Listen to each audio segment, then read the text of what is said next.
আমি ধন্যবাদ জানাই এখানে অ্যাডভোকেট হাসিনা বেগম চৌধুরী উপস্থিত হয়েছেন।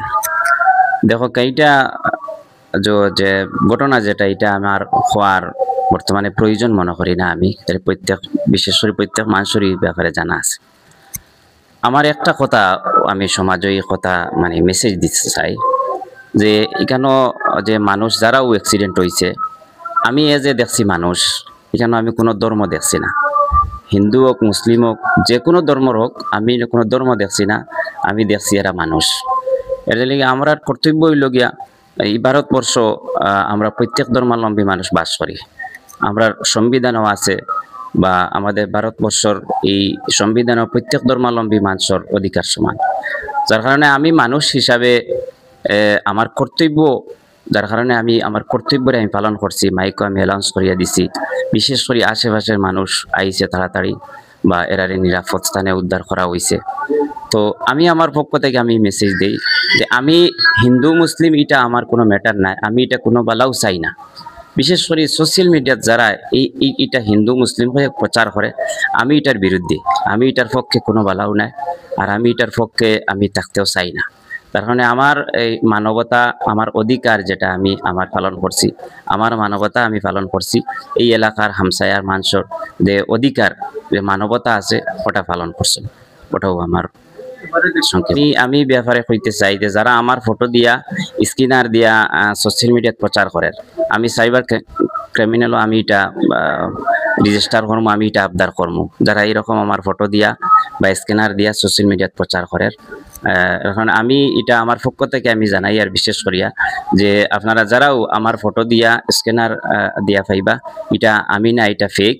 আরও আমি কিছু জানাইতে চাই যে আমার নামে যারা ফেক আইডি দিয়া যারা সোশ্যাল মিডিয়াত ইউজ করে, আমি এরারে আমি ক্রিমিনাল কিবা তো আমি পুলিশও আমি এটা জানাইমু যে আমার নাম দিয়ে যারা সোশ্যাল মিডিয়াত অ্যাকাউন্ট বানায় বা আমার নাম দিয়ে আমার ফটো দিয়ে যারা স্ক্যানার ইউজ করে, আমি এই ব্যাপারে আমি দ্বিতীয় পদক্ষেপ নেব। আমি হাসিনা বেগম চৌধুরী নয়, আমি হাসিনা রহমান চৌধুরী। আর আরেকটা কথা হচ্ছে, বিগত 1 ডিসেম্বর আমিও এই নিউজটা দেখি সোশ্যাল মিডিয়ায় যে একটা ঘটনা ঘটে এবং আব্দুল বাসিত সাহেব যারা অ্যাক্সিডেন্ট করেছিলেন ওনাদেরকে যখন উনি মাইকে অ্যানাউন্স করেন, সেই সময় সবাই জেগে উঠে ভোর রাতের ছিল এবং সবাই ওনাদেরকে সেভ করে। আজকে কথা হচ্ছে কি, এই যে ঘটনাটা আমাদেরকে কি দেখায়, আমাদের এটা ভারতবর্ষ, ভারতবর্ষ। আমার দেশে যখন স্বাধীনতা সংগ্রাম হয়, সমস্ত জাত ধর্ম ভাষাভাষীর লোক এই স্বাধীনতা সংগ্রামে অংশগ্রহণ করে একটা স্বপ্নের ভারতবর্ষ তৈরি করার জন্য, যে ভারতবর্ষে কোনো বিভেদ থাকবে না, কোনো সহিংসতা থাকবে না, মানুষে মানুষে ভ্রাতৃত্ববোধ থাকবে এবং আমার দেশের সাধারণ মানুষ সুস্থভাবে ভালোভাবে বাঁচবে। আজকে সমস্ত ভারতবর্ষ জুড়ে একটা অসহিষ্ণুতার একটা পরিবেশ আমরা দেখতে পাচ্ছি। আসামে বলুন, আসামে কখনো আমরা সোশ্যাল মিডিয়া দেখতে পাচ্ছি যারা জনপ্রতিনিধি, যারা আজকে আমাদের সংবিধান থেকে শপথ বাক্য পাঠ করেন যে আমি শপথ একটা ভারতবর্ষ অখণ্ডতাকে রক্ষা করব, এদেশের ধর্ম নিরপেক্ষতাকে রক্ষা করব। যে জনপ্রতিনিধিরা এই শপথ বাক্য নিয়ে আজকে বিধানসভায় আছেন, আজকে পার্লামেন্টে আছেন, আজকে যখন তারা প্রকাশ্য রাস্তায় পার্টিকুলার কোনো কমিউনিটিকে আক্রমণ করে কথাবার্তা ব্যক্ত করেন, তখন আমার সংবিধানে কুঠারাঘাত হয়। আজকে এই কুঠারাঘাতকে আজকে একজন মানুষ দেখিয়ে দিয়েছেন যে তুমিও মানুষ, আমিও মানুষ, তফাৎ শুধু শির দাঁড়ায়। উনি মানুষ হিসাবে মানুষের পাশে থেকেছেন।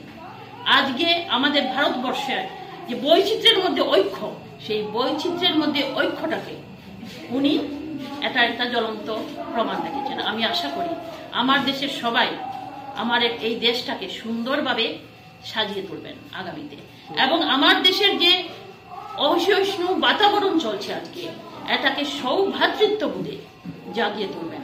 আমি একটা সুন্দর ভারতবর্ষ, সবাইকে নিয়ে ভারতবর্ষ, এটাই।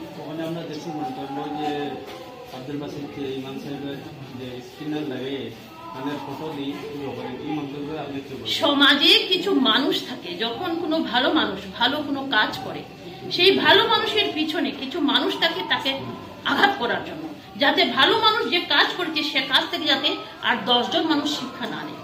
আজকে আব্দুল বাসিত সাহেব একজন মসজিদের ইমাম, আজকে এই মীরাবাড়ি মাদ্রাসার উনি শিক্ষক, এবং এই মীরাবাড়ি মাদ্রাসার উনি একজন ছাত্র ছিলেন অতীতে।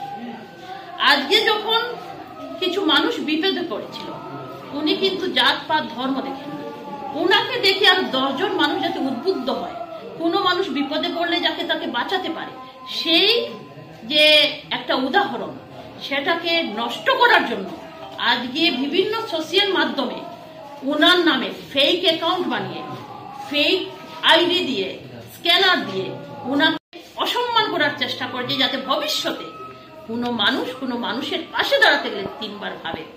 তাই এটাকে আমি ধিক্কার জানাচ্ছি, এবং এই সমস্ত বিষয়ে আমিও একজন উকালতি আমার প্রফেশন, তাই আমিও যতটুকু পারবো সাহায্য করব সাইবার ক্রাইমে যাতে কমপ্লেন করা হয়। আমি ওনাকে এটা বলেওছি, এবং এটা নিয়ে সাইবার ক্রাইমে কমপ্লেন হবে।